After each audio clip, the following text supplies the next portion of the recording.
1 Timothée 9, 1 Timothée 2, verset 9, l'apôtre Paul dit « Je veux ». Donc, Paul n'est pas le chef de l'église. Le chef de l'église, Colossiens chapitre 2, c'est Christ, la tête du corps de l'église. Donc, Paul parle ici à l'église. Le frère ou la sœur qui sont mariés sont membres du corps de Christ. Je veux donc. Donc, il parle à l'église. Je veux que les femmes vêtues d'une manière décente, avec pudeur et modestie, ne se parent ni de tresses, ni d'or, ni de perles, ni d'habits somptueux, mais qu'elles se parent de bonnes œuvres, comme il convient à des femmes qui font profession de servir Dieu. Toute sœur en Christ est une servante de l'Éternel, Jésus-Christ. Donc, faire profession de servir Dieu, c'est toute sœur qui est investie dans la cause de la justice. Parce qu'aujourd'hui, la connotation de notre génération, c'est que les femmes pensent servir Dieu lorsqu'elle est devant les hommes ou devant une assemblée avec le micro. Pour elle, ça prend son sens de servir Dieu. Et pourtant, pas du tout. Une sœur qui prie dans le silence et que personne ne la voit, elle sert Dieu. Une sœur qui finance les activités de l'Assemblée des saints, elle sert Dieu, tel qu'il est écrit dans Luc chapitre 8, à partir du verset 2, que je prends en raccourci pour lire. Luc 8, verset 2. L'Écriture dit: Ensuite Jésus alla de ville en ville et de village en village, prêchant et annonçant la bonne nouvelle du royaume de Dieu. Les 12 étaient avec lui, les 12 apôtres, et quelques femmes qui avaient été guéries d'esprits malins et de maladies, Marie dite de Magdala, Marie de Madeleine, de laquelle étaient sortis 7 démons, Jeanne, femme de Chouza, intendant d'Hérode, Suzanne et plusieurs autres qui l'assistaient de leur bien. Aujourd'hui, être dans ce rôle, ce n'est pas servir Dieu pour les femmes de cette génération. Pourtant, toutes ces femmes qui étaient toujours derrière le Seigneur avec les 12, c'est elles qui s'inquiétaient de ce qu'elles vont manger, de ce qu'ils vont manger. Donc la manutention. Elles s'occupaient de ça, elles servaient le Seigneur avec plénitude. Et ce n'était pas réducteur. Donc les femmes de ce siècle, et je comprends parce qu'aujourd'hui la mouvance des faux hommes de Dieu, on sait que les femmes sont plus nombreuses que les hommes. Et la femme a toujours été cet être émotionnel qui a la main sous le cœur. Voilà donc pourquoi, avec l'esprit du temps de la fin, voilà pourquoi je vais te montrer comment Paul nous amène donc dans le jardin d'Éden. Parce que c'est cet esprit qu'on voit encore revenir au temps de la fin. Ce qui a été au temps de la fin, au temps du début, c'est ce que l'ennemi ramène.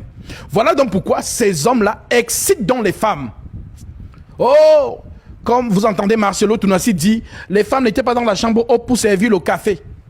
Les femmes n'étaient pas dans la chambre haute pour cuisiner. Donc ça montre déjà à la femme que tu n'es pas là pour servir le café, pour cuisiner. Mais c'était le rôle de ces dernières qui marchaient derrière Jésus. Donc aujourd'hui, donc, la femme, si elle, pour elle travailler pour Dieu, c'est se tenir devant les hommes et prêcher. Oh, Dieu me dit, ainsi de suite. C'est comme ce qu'on voit aujourd'hui. C'est la marmaille de l'esprit déchu. Voilà donc pourquoi. Après avoir donc compris cette écriture, nous revenons donc dans 1 Timothée, chapitre 2, verset 9. L'apôtre Paul continue en disant: comme des femmes qui font profession de servir Dieu, une sœur en Christ est-il un membre du corps de Christ? Amen. C'est une membre du corps de Christ. Et en tant que membre du corps de Christ, on a un don, parce qu'aucun membre du corps de Christ n'est handicapé. Aucun membre du corps de Christ n'est pas fonctionnel. Tout membre du corps du Christ est fonctionnel. En d'autres termes, la nature nous enseigne que le corps humain est constitué de membres. Et chaque membre a une fonction. C'est cette fonction qu'on appelle don, que les gens n'ont jamais compris. Donc la main fait les choses de sa main. Elle n'a pas étudié à faire ça. C'est inné. Le genou fait ce que fait le genou. Il n'a pas étudié à faire ça, c'est inné. La cuisse, l'orteil, le pied, la cheville. Donc, tout membre du corps est un don, à sa fonctionnalité. Voilà donc pourquoi la main ne peut pas envier le coude. Le coude ne peut pas envier le pied. Que, oh, si j'étais le pied, j'allais mieux faire que le pied. Oh, si j'étais le genou, j'allais faire mieux faire que le genou. Non. Là où le Seigneur t'a posé, travaille là et tu porteras du fruit. Voilà donc pourquoi. Le problème d'aujourd'hui, c'est le feu des projecteurs.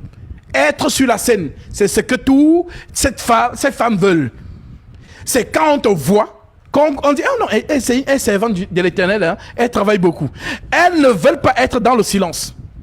Parce qu'aujourd'hui, on a réduit le service des saints à être devant les projecteurs pour enseigner. Non, l'enseignement étant donc parmi les autres.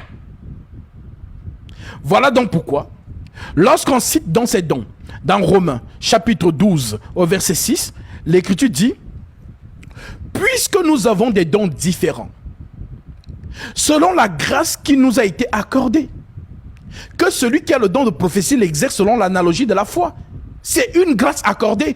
On n'a pas fait un concours pour avoir un don. Si je suis né en tant qu'index, mais je travaille comme l'index. Je ne veux pas envier l'épaule. L'épaule n'a pas choisi d'être épaule. L'index n'a pas choisi d'être index. Il est sorti comme ça.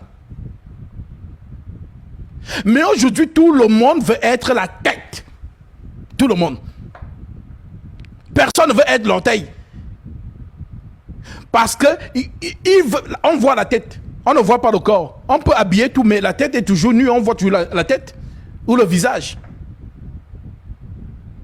Voilà pourquoi on parle du voile sur le visage de Moïse qui couvrait la gloire.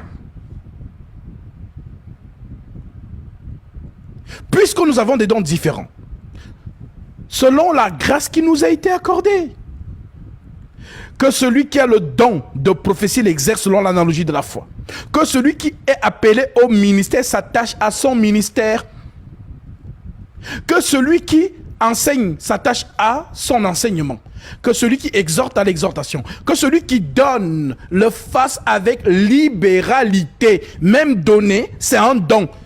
Ça veut dire qu'une sœur qui donne beaucoup, pour elle, elle ne sert pas Dieu. C'est ça aujourd'hui en fait.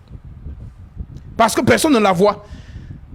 Donc quand on te voit, non, elle l'a vraiment, c'est ça en fait. Voilà pourquoi le Seigneur dans Matthieu chapitre 6 nous dit de ne rien faire pour être vu des hommes. Permettez-moi de prendre ce raccourci, c'est très important. Matthieu 6. L'Écriture dit, gardez-vous, verset 1, gardez-vous de pratiquer votre justice devant les hommes pour en être vus. Donc être vu, c'est ça en fait que les gens cherchent.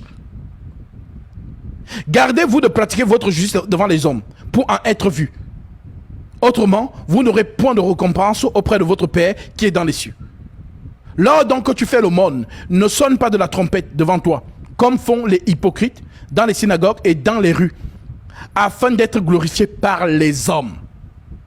Mais quand tu fais l'aumône, que ta main gauche ne sache pas ce que fait ta droite, afin que ton aumône se fasse en secret. Et ton Père qui voit dans le secret te le rendra. C'est ça qu'on appelle porter du fruit. Travaille là où Dieu t'a mis. Et fais ça avec zèle, avec passion, sans te plaindre. Mais quand tu pries, verset 5, lorsque vous priez, ne croyez pas, ne soyez pas comme les hypocrites qui aiment à prier debout dans les synagogues et au coin des rues pour être vus des hommes. Je vous le dis en vérité, ils reçoivent leur récompense. Mais quand tu pries, entre dans ta chambre, ferme ta porte et prie ton Père qui est dans le lieu secret. Et ton Père qui voit dans le secret te le rendra. En priant, ne multipliez pas de vaines paroles. Parce que certaines personnes pensent que c'est la durée de la prière qui fait que tu as beaucoup prié. J'ai commencé à minuit, on a fini à 6 heures. On a prié à minuit jusqu'à 6 heures. Donc pour eux, ils pensent qu'ils ont... Non, vous avez cassé les oreilles. Puisque l'homme ne peut pas prier Dieu. Celui qui prie Dieu, c'est l'Esprit Saint. Dieu lui-même qui se prie. Nous ne savons pas quoi demander dans nos prières, mais l'Esprit lui-même intercède par des soupirs inexprimables. Ça veut dire quoi? Ça veut dire que lorsque tu entres dans la prière secrète et que l'Esprit prend le relais, tu peux passer du temps là sans savoir. Et ce n'est plus une corvée. Ce n'est pas une corvée. Puisque tu n'as plus la notion de temps, tu es ravi. Mais quand tu pries par corvée, oh non, il y a des gens, dès qu'on annonce seulement prière, elle ne vient pas. Ou il ne vient pas. Parce que ça sera les vaines paroles. En priant, ne multipliez pas de vaines paroles, comme les païens qui s'imaginent qu'à force de paroles, ils seront exaucés. Ne leur ressemblez pas. Car votre Père sait de quoi vous avez besoin avant que vous ne le lui demandiez. Donc, si je nous ai ramené dans ce verset, c'est pour montrer que le Seigneur nous appelle au secret. C'est le secret. Et non la vue des hommes. Le ministère qui est au-devant, c'est le ministère de la parole, l'enseignement de la parole. Voilà pourquoi ce ministère est discuté par tout le monde. Pourtant, tous ne sont pas appelés à enseigner. C'est un don. Conformément à Romains, chapitre 12, où nous étions. Romains 12, je continue au verset 6. Que celui qui est appelé au ministère s'attache à son ministère, que celui qui enseigne s'attache à son enseignement, que celui qui exhorte à l'exhortation, que celui qui donne le fasse avec libéralité, que celui qui préside le fasse avec zèle, que celui qui pratique la miséricorde le fasse avec joie. Alors, oui, la sœur en Christ est un membre du corps de Christ. Elle a une fonction. Donc, pour le frère ou la sœur qui n'a pas encore discerné son don, parce qu'il y a des gens qui ne connaissent pas leur don. Voilà donc pourquoi il faut prier. Invoque-moi, je te répondrai, je t'annoncerai de grandes choses, des choses cachées que tu ne connais pas. Prie ton Dieu, qui te révèle ton don, afin que ce don soit utile pour le corps du Christ. Donc les gens qui disent souvent que j'ai ma relation personnelle avec Jésus dans ma chambre, bah, tu exerces hors du corps. Puisque tu as un membre apparemment qui se balade seul. C'est un peu comme si mon doigt commence à se balader seul dans les rues de Paris. Le don s'exprime dans le corps du Christ. Donc Jésus n'a de relation personnelle avec personne dans sa chambre. Jésus a une relation avec l'Église. Donc Paul dit donc que ceux qui cherchent à en posséder les dons, 1 Corinthiens chapitre 14, cherchent à en posséder pour l'édification de l'Église. Si ce n'est pas pour l'Église, ne cherchez pas le don. Voilà donc pourquoi. En revenant donc sur 1 Timothée chapitre 2, au verset 9, l'apôtre Paul fait donc mention de cela. Il dit donc, il dit, mais qu'elles se parent, dont les femmes, hein, je veux que les femmes, vêtues d'une manière décente avec pudeur et modestie, ne se parent ni de tresses, ni d'or, ni de perles, ni d'habits somptueux, dans d'autres versions, habits élégants. Que la femme écoute l'instruction en silence. Instruire quelqu'un, c'est l'enseigner. Que la femme écoute l'enseignement en silence, avec une entière soumission. Je ne permets pas à la femme d'enseigner, ni de prendre l'autorité sur l'homme, mais elle doit demeurer dans le silence, car il nous amène donc dans le jardin d'Éden. Car Adam a été formé le premier, Ève ensuite. Et ce n'est pas Adam qui a été séduit, c'est la femme qui, séduite, s'est rendue coupable de transgression. Elle sera néanmoins sauvée en devenant mère, si elle persévère avec modestie dans la foi, dans la charité et dans la sainteté. Donc, si on n'explique pas, certaines femmes pensent que si elle n'enfante pas, elle n'ira pas dans le royaume de Dieu, puisqu'on a dit qu'elle sera sauvée en devenant mère. Donc, pour elle, être mère, c'est être enceinte et enfanter un fils. Pourtant, elle sera néanmoins sauvée en devenant mère. Paul est en train de prophétiser sur Israël. C'est Israël la mère. C'est d'elle qu'est sorti le Messie. Le salut vient des Juifs. On a vu un astre sortir de Jacob. Jacob, c'est Israël, les 12 tribus. Et parmi les 12 tribus, le 4e fils s'appelle Judas. Et c'est de Judas que sort l'astre. Donc, la mère Israël aura un enfant qui va justement la sauver. L'enfant va sauver cette mère de toutes les tribulations de la terre, de tous les peuples de la terre. Ce sont des prophéties qui doivent s'accomplir. Toutes les nations vont un jour se retourner contre Israël. Aujourd'hui, Israël en a lié les États-Unis d'Amérique. On ne peut pas toucher Israël. Tous les ennemis d'Israël ne peuvent pas dissoudre ce peuple en un clin d'œil. Pourquoi? Parce qu'un grand allié est derrière. Les États-Unis d'Amérique. Mais viendra un jour, selon la prophétie de Jérémie et d'Ézéchiel, que Israël sera seul, sans alliés. Toutes les nations de la terre vont se retourner contre ce peuple. Et c'est à ce moment-là que leur défenseur va donc apparaître, l'archange Michael. C'est ça que Daniel prophétise. Toi, Daniel, tiens secrète ces paroles et celle le lit jusqu'au temps de la fin. Plusieurs alors seront, le liront et la connaissance augmentera. Daniel 12, 1. En ce temps-là se lèvera Michael, le grand chef, le défenseur des enfants de ton peuple. Et ce sera une époque de détresse telle qu'il n'y en a pas eu de semblable depuis que les nations existent jusqu'à cette époque. Donc, c'est ce que Paul prophétise ici. Elle sera néanmoins sauvée en devenant mère, donc Israël.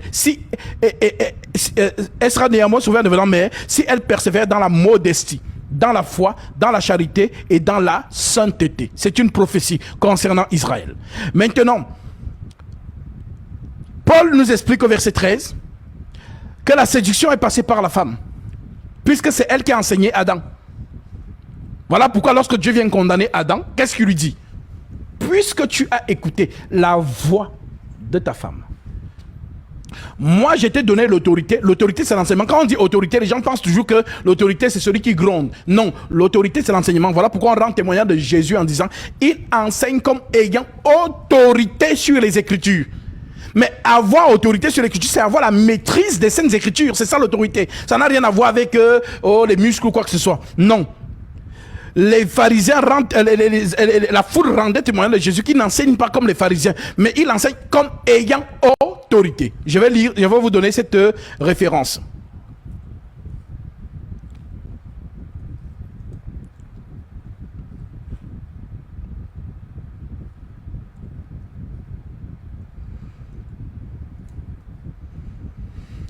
Nous sommes ici dans Matthieu 7, verset 29. L'Écriture dit: après que Jésus eut achevé ses discours, la foule fut frappée de sa doctrine, car il enseignait comme ayant autorité, et non pas comme leurs scribes. Donc l'autorité, dans le langage spirituel, c'est la maîtrise de l'enseignement, la maîtrise des Écritures. Et aucun homme ne peut maîtriser les Écritures. Celui qui maîtrise les Écritures, c'est l'Esprit qui a choisi des hommes. Voilà pourquoi le même esprit qui choisit 12 apôtres ne choisit pas de femmes. Est-ce que vous avez vu des femmes faire polémique dessus? Vous avez vu des femmes faire polémique à Jésus que mais pourquoi Jésus n'a pas choisi de femmes parmi les 12 apôtres? Parce que Jésus est là pour accomplir les Écritures. Il ne peut pas contredire Jacob. Jacob n'a pas donné une tribu à Dina, sa 13e fille. Jacob a choisi 12 fils. Dina disparaît dans la côte de son mari parce qu'elle doit se marier. Voilà pourquoi on parle de 12 tribus d'Israël et non des 13 tribus. Donc les 12 tribus d'Israël font mention des 12 fils. Et dans ces 12 fils-là, donc, ce sont eux qui ont donc justement l'autorité pour enseigner. Voilà donc pourquoi on parle de l'enseignement des apôtres et des prophètes. Les prophètes dont on parle de... Ce sont eux qui ont enfanté les prophètes. Voilà donc pourquoi nous voyons donc ici Jésus revenir, accomplir cela. Il choisit aussi 12. Et parmi les 12, il aime un plus que les autres. Jean, comme Jacob aimait Joseph plus que ses autres fils. Et c'est Joseph qui a eu la révélation sur le soleil, la lune et les étoiles. C'est aussi Jean qui va aussi avoir la même vision. Qui va avoir la vision du soleil, de la lune et des étoiles. Apocalypse chapitre 12, verset 1. J'ai vu une femme enveloppée du soleil, la lune sur ses pieds et une couronne de 12 étoiles sur sa tête. Voilà donc pourquoi l'autorité, on fait référence à la connaissance. Maintenant, lorsqu'on corrèle cette écriture avec 1 Corinthiens 14, parce que je parle ici de l'assemblée, ce n'est pas une maison. Genre, ce n'est pas un homme qui va venir interdire à ta femme. Genre, vous êtes dans les quatre murs de votre chambre et moi, l'homme de Dieu, je viens dire non, tu ne dois pas, ta femme ne doit pas faire ceci. Vous êtes dans votre 4 murs. Là-bas, ne vous privez pas l'un de l'autre. C'est votre foyer. 4 murs de la chambre. Mais quand vous êtes dans l'assemblée des saints, vous êtes assujettis. Les esprits de prophètes sont soumis aux prophètes. 1 Corinthiens chapitre 14. Voilà donc pourquoi, dans 1 Corinthiens chapitre 14, l'Écriture dit, au verset 33, « Car Dieu n'est pas un Dieu de désordre mais de paix, comme dans toutes les églises des saints, que les femmes se taisent dans les assemblées. Car il ne leur est pas permis d'y parler, mais qu'elles soient soumises selon que le dit aussi la loi. » Voilà pourquoi la femme n'enseigne pas dans la loi. Est-ce qu'on a vu une femme faire lire la loi là-bas? Non. La bouche du sacrificateur garde la science, selon Malachie chapitre 7 verset 2. Que j'ai fait un raccourci pour lire. Malachie 2 verset 7. L'Écriture dit, car les lèvres du sacrificateur, pas de sacrificatrice, ça n'existe pas. Car les lèvres du sacrificateur doivent garder la science. Et c'est à sa bouche qu'on demande la loi. Parce qu'il est un envoyé de l'Éternel des armées. Vous allez souvent voir ces femmes prendre l'exemple de Déborah, prendre l'exemple de Anne, prendre l'exemple de Myriam. Mais demandez à l'une de ces femmes, est-ce qu'elles ont vu Myriam, Déborah ou Anne entrer dans le lieu très saint pour faire l'expiation sur le peuple? Ça n'existe pas. C'est donc ça qu'on appelle l'autorité. Aucune de ces femmes n'a fait l'expiation sur le peuple.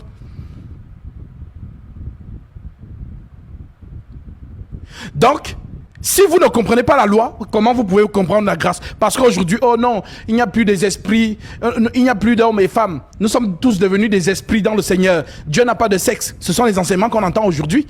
Dieu n'a plus de sexe, Dieu n'a pas de sexe, donc il n'y a plus ni homme ni femme, parce qu'ils ne comprennent pas les lettres de Paul. Et Pierre nous avait averti, faites attention avec les écrits de Paul, car il y a beaucoup de choses difficiles à comprendre, dont les personnes ignorantes et mal affermies tordent le sens pour leur propre ruine. Donc le Paul qui dit, il n'y a plus ni juif ni grec, ni homme ni femme, Paul parle du salut. Dieu ne distingue plus que tu sois païen, ou que tu sois juif de nature. C'est l'enseignement de Paul dans Romains chapitre 11. Pour ceux qui veulent la précision, allez lire Romains 11, vous allez comprendre ni juif ni grec. Donc pour recevoir le Saint-Esprit, Dieu ne regarde pas si tu es une femme, si tu es un homme, si tu es un juif, si tu es une grecque. C'est une question de salut. Ça n'a rien à voir avec l'enseignement. Il y a l'ordre dans l'église de Dieu. Maintenant, les gens qui veulent remplir leurs églises, comme la femme, elle est émotionnelle. Et on sait que par elle, on peut toucher beaucoup de gens. Voilà donc que ces gens commencent à maintenant aller former dans les choses qu'ils appellent académiques théologiques. Oh, faculté théologique. Oh, les 7 les bachelières de ceci, cela, formation. Elles vont faire la théologie, on leur verse l'huile sur la tête, on les habille avec les capes et tout ça machin. Maintenant, elles viennent avec ça et elles commencent à dire qu'elles sont pastoresses. C'est le business de ces gens-là. Parce que ces femmes attirent la population. Beaucoup d'hommes, vous les voyez dans les églises ici dehors, à cause des femmes. Parce que celle-là, l'homme l'aime. Elle dit non, mon pasteur a dit que si tu ne viens pas dans notre église, il n'y a pas, on ne peut pas se marier. Voilà comment ce dernier vient donc dans l'église. Voilà pourquoi vous allez voir que la plupart de tout ce que vous appelez méga church ici, s'il y a 1000 personnes, 900 sont femmes. Et 1000 sont hommes. Et les hommes qui sont là, ce sont les femmes qui les ont amenés. Quand vous voyez les déplacements de Kanguka, regardez la foule. Les femmes. C'est la femme qui donne toujours, c'est-à-dire qui donne la force. Ce sont elles qui donnent la force aux faux hommes de Dieu. Je vous dis, ce sont les femmes qui donnent la force aux faux hommes de Dieu. Parce qu'elles n'écoutent pas la parole, elles écoutent, ce sont les émotions. La femme est émotionnelle. Elles sont vraiment très rares, celles qui sont campées dans les saintes écritures. Car Paul a prophétisé, car voici un temps où les hommes ne supporteront pas la sainte doctrine, mais ayant la démangeaison d'entendre des choses agréables, ils se donneront une foule de docteurs selon leur propre désir, détournant l'oreille de la vérité et se tourneront vers des fables. Lorsque les femmes vous parlent de Kanguka, qu'est-ce qu'elles disent? Kanguka, le miracle, c'est tout.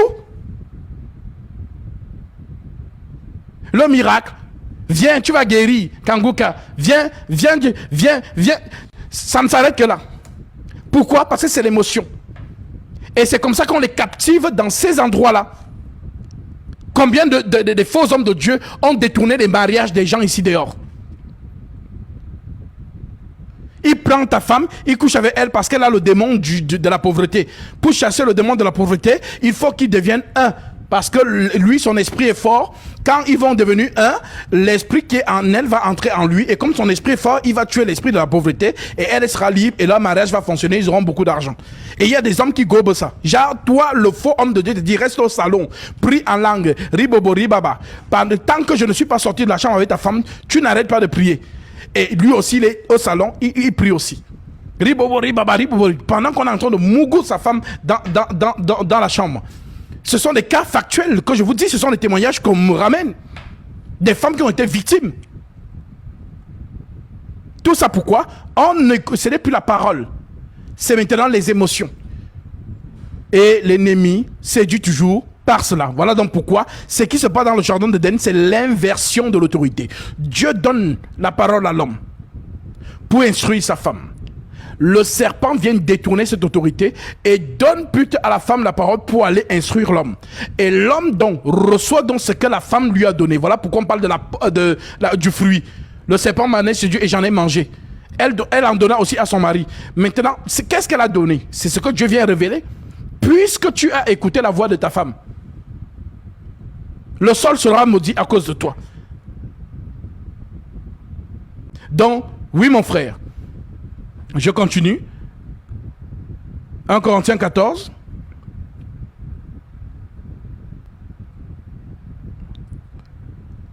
Car Dieu n'est pas un Dieu de désordre, mais de paix, comme dans toutes les églises des saints. Que les femmes se taisent dans les assemblées, car il ne leur est pas permis d'y parler. Mais qu'elles soient soumises selon qu'on le dit aussi la loi. Maintenant, d'y parler. On va dire, ah non, donc elle n'a pas le droit de parler. Mais c'est un membre du corps de Christ. Le parler ici, c'est mis pour l'enseignement. Parce qu'on peut chanter à l'assemblée, tel que 1 Corinthiens 14 verset 26 déclare: que faire donc frères lorsque vous êtes assemblés? Les uns ou les autres parmi vous ont-ils un cantique? S'il y a un cantique là, ça chante. Elle est membre du corps de Christ. Les esprits des prophètes sont soumis aux prophètes. Oh non, on a dit qu'elle ne parle pas, donc on ne chante pas. Non, c'est que vous avez mal compris la pensée de l'esprit. Car Dieu n'est pas un Dieu des heureux, mais de paix, comme dans toutes les églises des saints, que les femmes se taisent dans les assemblées, car il n'aurait pas permis d'y parler. Mais qu'elles soient soumises selon que le dit aussi la loi. Si elles veulent s'instruire, l'enseignement, si elles veulent s'instruire sur quelque chose, qu'elles interrogent leur mari à la maison. Une pensée pour celles qui veulent épouser les païens. Si ton mari, justement, si Paul dit qu'elle interroge son mari, ça veut dire que ton mari est aussi un frère en Christ. Si toi tu n'as pas capté certaines choses, quand vous allez dormir, il va te rappeler que, ah ma chérie, en fait quand il a expliqué, il disait ceci, il disait cela. Est-ce que tu comprends mieux? Maintenant tu vas dire, ah Gasby, nous qui ne sommes pas mariés, on fait donc comment? Bah vous venez vers le ministre. Mon frère, je n'ai pas compris lors de l'assemblée, lorsqu'on a enseigné d'ici, j'ai pris les notes, j'ai pas compris. Alors là nous ne sommes pas dans l'assemblée des saints. Tu es venu vers le ministre. Et le ministre va donc t'instruire sur ce que tu n'as pas compris. Si elles veulent s'instruire sur quelque chose, qu'elles interrogent leur mari à la maison. Car il est malséant à une femme de parler dans l'église. Est-ce de chez vous que la parole de Dieu est sortie? Ou est-ce à vous seul qu'elle est parvenue? Si quelqu'un croit être prophète ou inspiré, qu'il reconnaisse que ce que je vous écris est un commandement du Seigneur. Et si il ignore, qu'il ignore. Donc, la saine doctrine, la femme n'enseigne pas dans l'assemblée. L'assemblée, c'est quoi? C'est la convocation, comme dans le désert. Nombre chapitre 10, verset 6. Que je vais corréler avec Actes chapitre 6. Nombre 10, verset 1. L'Écriture dit: l'Éternel parla à Moïse et dit: fais-toi 2 trompettes d'argent. Tu les feras d'argent battu. Elles te serviront pour la convocation de l'assemblée et pour le départ des camps. Quand on sonnera, toute l'assemblée se réunira auprès de toi. Donc l'assemblée se réunit auprès du ministre. C'est le ministre qui convoque l'assemblée. Ce n'est pas une question de programme. Non, non, c'est le ministre. Dieu est au milieu de vous par son ministre.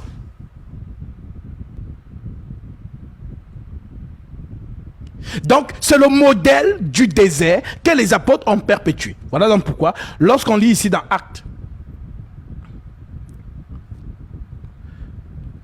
chapitre 6. Je prends le verset 2. Les 12 convoquèrent la multitude des disciples. Les 12 convoquèrent la multitude des disciples. C'est l'ordre dans l'église. Voilà pourquoi partout où les 12 sont partis, ils ont établi des anciens. Notamment Paul, quand il arrive à Éphèse, Actes chapitre 20, vous voyez comment les instructions qu'il donne aux anciens. Au verset 17. On dit, cependant, de Milet, Paul envoya chercher à Éphèse les anciens de l'église. Lorsqu'ils furent arrivés vers lui, il leur dit, vous savez de quelle manière, depuis le premier jour où je suis entré en Asie, je me suis sans cesse conduit avec vous, servant le Seigneur en toute humilité, avec larmes et au milieu des épreuves que me suscitaient les embûches des Juifs.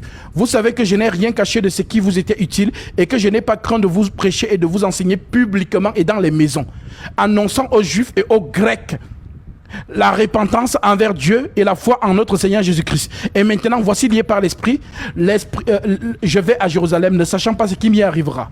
Seulement de ville en ville, le Saint-Esprit m'avertit que des liens et des tribulations m'attendent. Mais je ne fais pour moi-même aucun cas de ma vie, comme si elle m'était précieuse, pourvu que j'accomplisse ma course avec joie et le ministère que j'ai reçu du Seigneur d'annoncer la bonne nouvelle de la grâce de Dieu. Et maintenant, voici, je sais que vous ne verrez plus mon visage, vous tous au milieu desquels j'ai passé en prêchant la parole, le royaume des cieux. C'est pourquoi je vous déclare aujourd'hui que je suis pur du sang de vous tous, car je vous ai annoncé tout le conseil de Dieu sans en rien cacher. Prenez donc garde à vous-même et à tout le troupeau sur lequel le Saint-Esprit vous a établi évêque pour paître l'église du Seigneur qu'il s'est acquise par son propre sang. Donc dans le modèle apostolique, ce sont les anciens qui hébergent, ou du moins qui encadrent les réunions des saints. Puisque l'ancien est sous l'autorité du ministre. Comme avec Moïse dans le désert, Nombre chapitre 11. Dieu prend l'esprit qui est en Moïse et met sur les 70 anciens. Nombre 11, pour ceux qui veulent aller vérifier. Nombre chapitre 11, vous commencez au verset 1, vous allez lire cette histoire. Donc les anciens sont là pour travailler avec l'esprit qui est dans l'esprit de Moïse, que Dieu a pris de Moïse et a donné. Si vous me permettez, je donne cette écriture parce que je suis soucieux pour ceux qui nous écoutent, afin qu'ils puissent vérifier ce que nous sommes en train de leur dire. Nombre chapitre 11, au verset 12. Est-ce moi, c'est Moïse qui se plaint, est-ce moi qui ai conçu ce peuple? Est-ce moi qui l'ai enfanté pour que tu me dises, porte-le sur ton sein, comme le nourricier porte un enfant, jusqu'au pays que tu as juré de donner à ses pères, de lui donner à ses, de donner à ses pères, que tu as juré à ses pères de lui donner. Où prendrai-je de la viande pour donner à tout ce peuple, car il pleure auprès de moi, en disant, donne-nous de la viande à manger. Je ne puis pas moi seul porter tout ce peuple, car il est trop pesant pour moi. Plutôt que de me traiter ainsi, tue-moi, je te prie, si j'ai trouvé grâce à tes yeux et que je ne vois pas mon malheur. L'Éternel dit à Moïse, assemble auprès de toi 70 hommes des anciens d'Israël, de ceux que tu connais comme anciens du peuple et ayant autorité sur lui. Amenez-les à la tente d'assignation et qu'ils s'y présentent avec toi. Je descendrai et je te parlerai, je prendrai de l'esprit qui est sur toi et je le mettrai sur eux, afin qu'ils portent avec toi la charge du peuple. Donc le ministre, c'est lui qui a le don de l'enseignement. Maintenant, les anciens travaillent avec le ministre qui leur impose les mains. Donc l'ancien est sous la tutelle du ministère, du ministre. Voilà donc pourquoi tous ceux qui travaillaient autour de Paul, Paul les appelait comment? Mes aides. Ce sont mes aides. Il envoie à Tite en disant, impose les mains à personne avec précipitation. Je t'envoie en Crète pour que tu établisses des anciens selon mes instructions. Tite chapitre 1, à partir du verset 5 en descendant. Donc, l'ancien est sous la tutelle du ministre. Donc, voilà donc pourquoi le modèle de la marche de l'église, pour ceux qui ne l'ont jamais compris, c'est calqué sur le modèle de la marche d'Israël dans le désert. Si vous ne comprenez pas la marche d'Israël dans le désert, vous ne savez même pas c'est quoi l'église aujourd'hui. Vous êtes dans le Christo business, des méga church, des gens qui sont là. Vous n'êtes pas l'église. Donc, mon frère, dans l'église de Jésus-Christ, où les 12 ont œuvré, la femme n'enseigne pas. Elle ne réunit pas le peuple pour l'instruire. C'est interdit. Maintenant, la sœur en Christ, elle peut annoncer la parole dans les lieux publics, dans son travail et dans d'autres milieux où l'assemblée n'est pas réunie. L'assemblée, c'est les membres du corps de Christ. Selon Éphésiens, chapitre 2, verset 19, l'Écriture dit, Éphésiens 2, verset 19 à 20, l'Écriture dit, ainsi donc, vous n'êtes plus des étrangers ni des gens du dehors, mais vous êtes concitoyens des saints gens de la maison de Dieu. Vous avez été édifiés sur le fondement des apôtres et des prophètes. L'enseignement des apôtres et des prophètes. Jésus-Christ lui-même étant la pierre angulaire. En lui, tout l'édifice bien coordonné s'élève pour être un temple saint dans le Seigneur.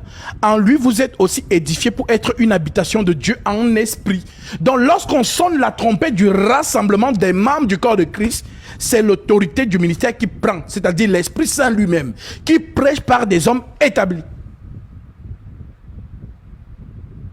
Voilà la saine doctrine. Donc, ceux qui veulent venir avec les émotions, oh non, voilà, la femme peut enseigner. Moi, je reste calqué sur l'écriture. Je ne permets pas à la femme d'enseigner. Lisez cette écriture en toutes les langues, en grec, en latin, en français, en espagnol. C'est la même chose. Je ne permets pas à la femme d'enseigner. Car beaucoup de femmes, oh non, Paul était misogyne. Je ne crois pas ce que Paul dit. Moi, je crois ce que Jésus a dit. Mais qui parle derrière Paul? Je donne un dernier verset et je te redonne la parole. Actes chapitre 18, verset 9. Qui parle à Paul, puisque les gens disent qu'ils n'écoutent pas Paul. Parce que Paul, c'est le seul qui se permettait de dire, ici ce n'est pas le Seigneur, c'est moi qui dis. Bah, je vous dis que même lorsque Paul disait ça, c'était toujours le Seigneur. Voilà pourquoi l'Écriture dit, le Seigneur dit à Paul en vision pendant la nuit, ne crains point, mais parle, et ne te tais point, car je suis avec toi. Car je suis avec toi. Et personne ne mettra la main sur toi pour te faire du mal. Parle, car j'ai un peuple nombreux dans cette ville. Donc, lorsque Paul dit quelque chose, c'est l'ainsi dit Jésus-Christ. Quiconque refuse ce qu'il dit, refuse Jésus. Voilà pourquoi il peut donc dire. 1 Corinthiens chapitre 15, verset 1 à 2. Le verset que beaucoup de gens ne connaissent pas et négligent pour ceux qui connaissent. 1 Corinthiens 15, verset 1 à 2, vérifiez. Qu'est-ce que Paul dit? Je vous rappelle, frères, l'évangile que je vous ai annoncé, que vous avez reçu, dans lequel vous avez persévéré et par lequel vous êtes sauvés. Si vous le retenez tel que je vous l'ai annoncé, autrement vous aurez cru en vain. Voilà mon frère.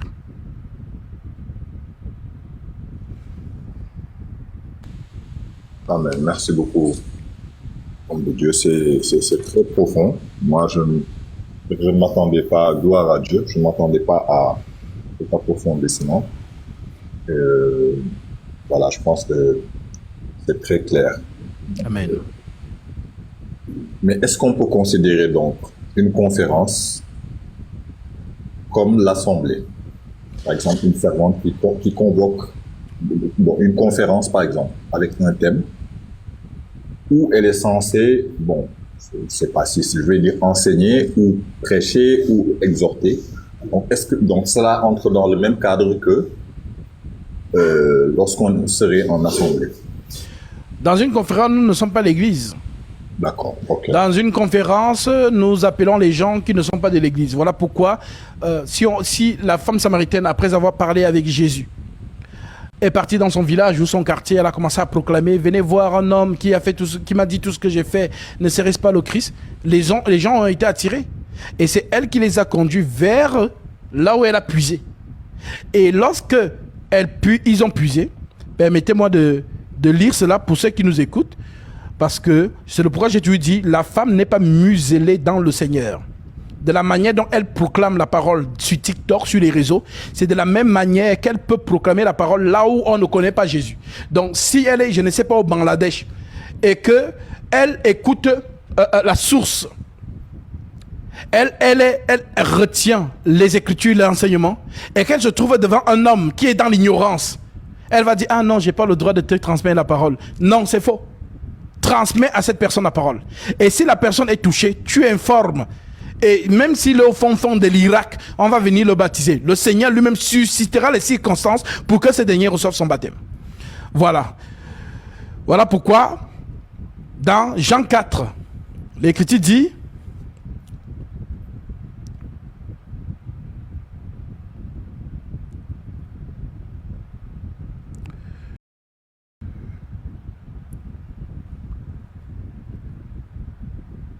je prends le verset 18 directement. Le verset 27. Là-dessus, arrivèrent ses disciples, qui furent étonnés de ce qu'il parlait avec une femme. Donc déjà, on voit que ce n'était pas son habitude. Voilà. Ses disciples qui sont habitués à être avec lui, ils sont étonnés qu'il parle avec une femme. Ils furent étonnés de ce qu'il parlait avec une femme. Toutefois, aucun ne dit, que demandes-tu? Peut-être si certains s'imaginaient que Jésus était en train de draguer, peut-être non. Donc, personne n'osa lui dire, que demandes-tu? Parce que ce n'était pas commode pour eux, ce n'était pas souvent fréquent. Tu le vois parler avec une femme. Toutefois, aucun ne dit, que demandes-tu? Ou de quoi parles-tu avec elle? Alors la femme, ayant laissé sa cruche, s'en alla dans la ville et dit aux gens, venez voir un homme qui m'a dit tout ce que j'ai fait. Ne serait-ce point le Christ? Ils sortirent de la ville et ils vinrent vers lui. Pendant ce temps, les disciples le pressèrent de manger, disant, Rabbi, mange. Mais il leur dit, j'ai mangé une nourriture que vous ne connaissez pas. Les disciples se disaient donc les uns aux autres, quelqu'un lui aurait-il apporté à manger? Jésus leur dit, ma nourriture est de faire la volonté de celui qui m'a envoyé et d'accomplir son œuvre. Ne dites-vous pas qu'il y a 4 mois jusqu'à la moisson? Voici, je vous dis, levez les yeux et regardez les champs qui déjà blanchissent pour la moisson. Celui qui moissonne reçoit un salaire et amasse des fruits pour la vie éternelle, afin que celui qui sème et celui qui moissonne se réjouissent ensemble. Car en ceci, ce qu'on dit est vrai. Autre est celui qui sème et autre celui qui moissonne. Je vous ai envoyé moissonner ce que vous n'avez pas travaillé. D'autres ont travaillé et vous êtes entrés dans leur travail. Plusieurs Samaritains de cette ville crurent en Jésus à cause de cette déclaration formelle de la femme. Il m'a dit tout ce que j'ai fait. Aussi, quand les Samaritains vinrent le trouver, ils le prirent et restaient auprès d'eux. Et il resta là 2 jours. Et un beaucoup plus grand nombre crurent à cause de sa parole. Et il disait à la femme, donc il rend témoignage dans la femme samaritaine en disant, il disait à la femme, ce n'est plus à cause de toi. Ce n'est plus à cause de ce que tu nous as dit que nous croyons. Car nous l'avons entendu nous-mêmes et nous savons qu'il est vraiment le sauveur du monde. Donc la femme a fait une démarche. Les gens ont été curieux, elles l'ont écouté. C'est un peu comme toutes les femmes qui me suivent et qui comprennent et gardent l'enseignement. Lorsqu'elles se retrouvent dans d'autres concrets, elles parlent de ce qu'elles ont reçu. Et les gens leur demandent, mais tu as pris ça où? Et c'est comme ça que certaines viennent, ah, Gasby, il y a une sœur, ah, je commence à dire, elle vient prendre son baptême. Ça veut dire quoi? C'est elle qui a porté du fruit, ce n'est pas moi. Elle a donné ce qu'elle a reçu. La personne a été curieuse, la personne a ramené cette personne. Et j'ai assis l'enseignement sur elle, elle a reçu son baptême. Voilà donc pourquoi vous allez voir aujourd'hui des femmes qui s'improvisent à baptiser les gens. Vous avez vu ça où dans les Saintes Écritures? Ça n'existe pas. Aucune femme n'a baptisé quelqu'un. Mais aujourd'hui, vu que ces gens-là pensent que le Saint-Esprit a commencé avec eux, et pourtant le Saint-Esprit a commencé depuis Jérusalem, Actes chapitre 2. L'église est née le jour de la Pentecôte. Nous n'avons pas vu des maris de Magdala, les femmes qui ont été à cette époque-là, faire du désordre. Vous n'avez aucune épître où Marie dit que je ne suis pas d'accord. Le Seigneur a dit, voilà, la première personne qui a vu le Seigneur quand il est ressuscité, c'est moi. Voilà, s'il y a quelqu'un qui doit remplacer Judas Iscariote, c'est moi. Est-ce que Marie, vous avez vu une écriture où elle a fait par là? Non. Mais aujourd'hui, les femmes se sont accaparées de ça. Non, c'est Marie qui d'abord l'a annoncé, et ainsi de suite. Mais quand vous lisez dans l'écriture, est-ce que Jésus a donné le mandat à Marie? Va annoncer à mes disciples que je suis ressuscité. Baptisez-les au nom du Père, du Fils et du Saint-Esprit. Vous avez vu ça? Non. Mais aujourd'hui, vous voyez des soi-disant hommes de Dieu qui se retrouvent dans l'eau avec des femmes qui baptisent. Le désordre total. Tout ce qui est fait n'est pas conforme à la sainte doctrine. Alors nous, oui, on va nous détester pour ça, mais nous serons toujours radicaux, tel que l'Écriture le dit, 2 Thessaloniciens chapitre 2 verset 15. Ainsi donc frères, demeurez fermes et retenez les instructions que vous avez reçues, soit par notre parole, soit par notre lettre. Les lettres sont là. Et nous faisons exactement ce que les lettres ont prescrit. On n'ajoute pas, on ne retranche pas. Nous ne sommes pas dans les émotions, car l'Écriture dit, Jérémie 17 verset 5, maudit soit l'homme qui se confie à l'homme et qui prend sa chair pour son appui et détourne son cœur de l'Éternel. L'Éternel, c'est le rocher qui traverse les âges. Et Jésus a dit à propos de ce rocher, c'est pourquoi quiconque entend ces paroles que je dis et les met en pratique sera semblable à un homme prudent qui a bâti sa maison sur le roc. Le roc traverse les âges, le roc traverse les générations. On ne modernise pas la parole, on l'applique. Voilà pourquoi on les appelle les épîtres ou encore les actes des apôtres. Donc voilà donc pourquoi ici cette femme est allée annoncer ce qu'elle a reçu. Donc si une sœur dans son village ou dans son quartier, voilà, donne rendez-vous aux gens pour leur présenter Jésus, où est le mal dedans? Au contraire, si les personnes seront curieuses, mais c'est que tu as appris ça ou qui t'a enseigné ça? Et elle va les amener là où elle a reçu ça. Et c'est comme ça que elle va recevoir, ces personnes seront touchées et recevront le baptême. J'ai baptisé plusieurs personnes, que des sœurs en Christ, que j'ai enseignées par la grâce du Seigneur, qui ont alors tout porté du fruit et les gens sont venus. Donc, est-ce que je vais dire à cette sœur, tu as fait quoi? Tu l'as... Non, tu n'as pas... il ne fallait pas. Non, c'est faux. La sœur n'a pas la bouche muselée. C'est dans l'assemblée des saints, la convocation du peuple de Dieu. Les enfants de Dieu remplis du Saint-Esprit, là-bas, l'esprit des prophètes est soumis aux prophètes. Ceux qui sont dehors, vous devez sortir. Vous êtes la lumière du monde. Jésus n'a pas dit la lumière du monde, ce n'est que des hommes. Vous êtes la lumière du monde. Que votre lumière luise dans les ténèbres. Et maintenant, je veux prendre ce que Paul dit concernant Syntyche.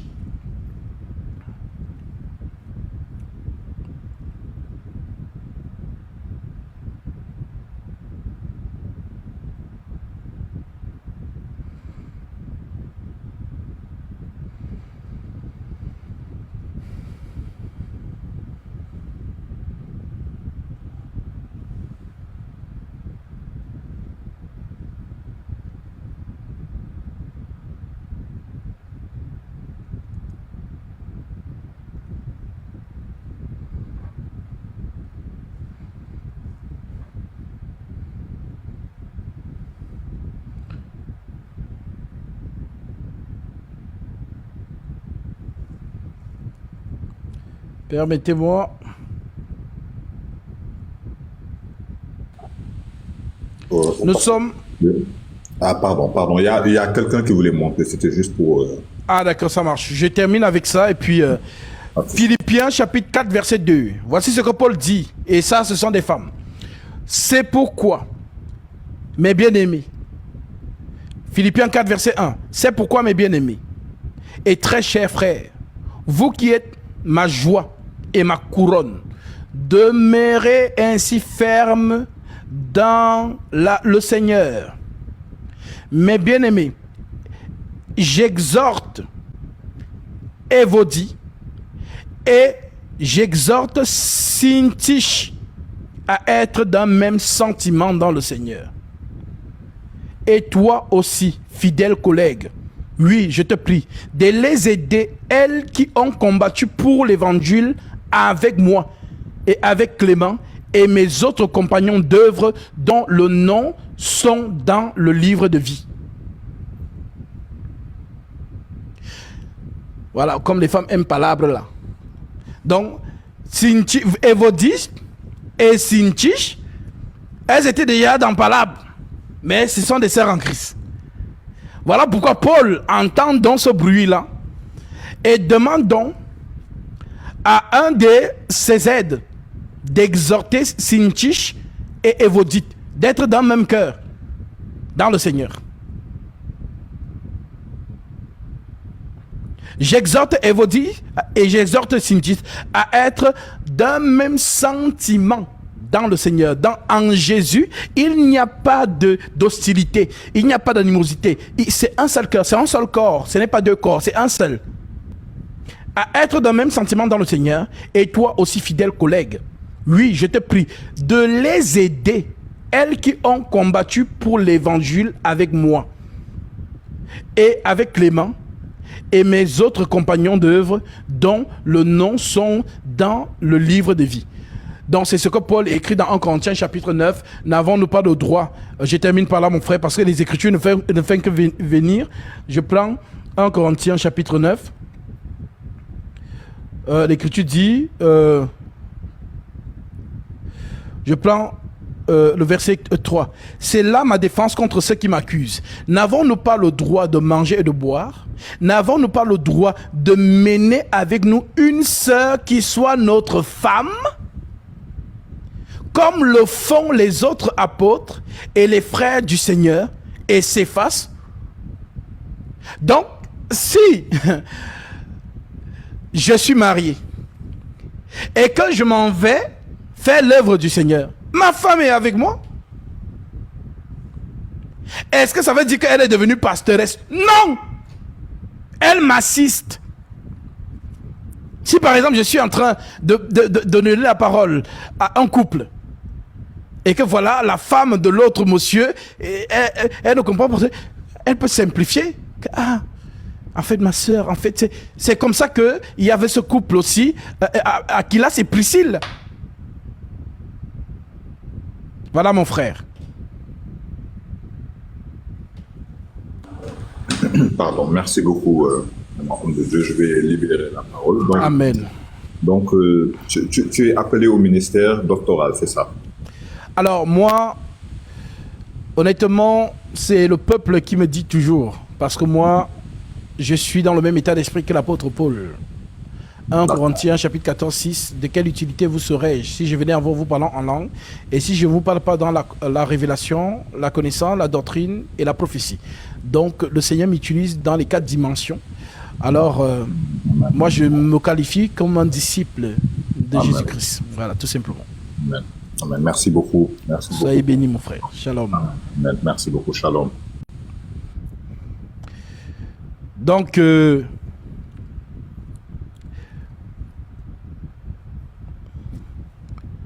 c'est la gloire du Seigneur. Toute la gloire revient à notre Père Céleste. Nous avons presque terminé. Et vraiment que toute la gloire revienne à notre Seigneur Jésus-Christ. Vous allez donc, plus vous allez découvrir la sainte doctrine, plus vous allez comprendre que vous n'avez jamais été dans l'assemblée des saints. Jamais. Vous étiez dans les organisations des hommes. Mais l'assemblée des saints, conformément à la sainte doctrine, vous n'avez jamais été. Donc toute la gloire revient à Jésus et toute la gloire revient à tous ceux qui comprennent et captent, car l'écriture, telle que nous l'avons dit, la bonne terre est celle qui comprend la parole et qui la comprend. La bonne terre est celle qui entend la parole et qui la comprend. Elle porte du fruit. Un grand en donne 100, l'autre 60, l'autre 30. Donc que le Seigneur soit glorifié.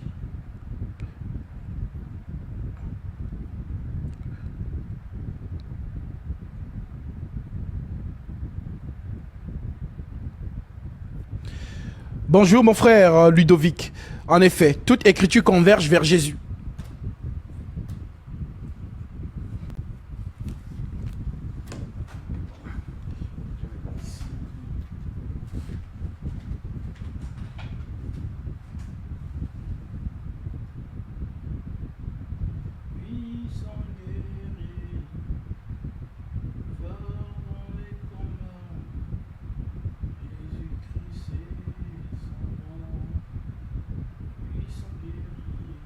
Mon Dieu, fire.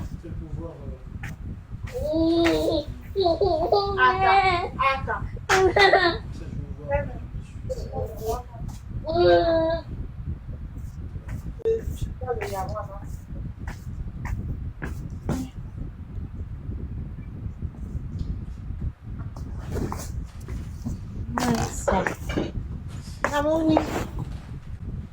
Maman est fatiguée.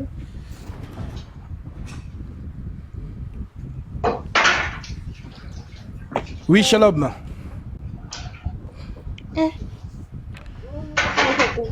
Allô, allô. Je ne sais pas ce qui se passe avec TikTok. Souvent, TikTok fait monter les gens sans qu'il n'ait envoyé de demande.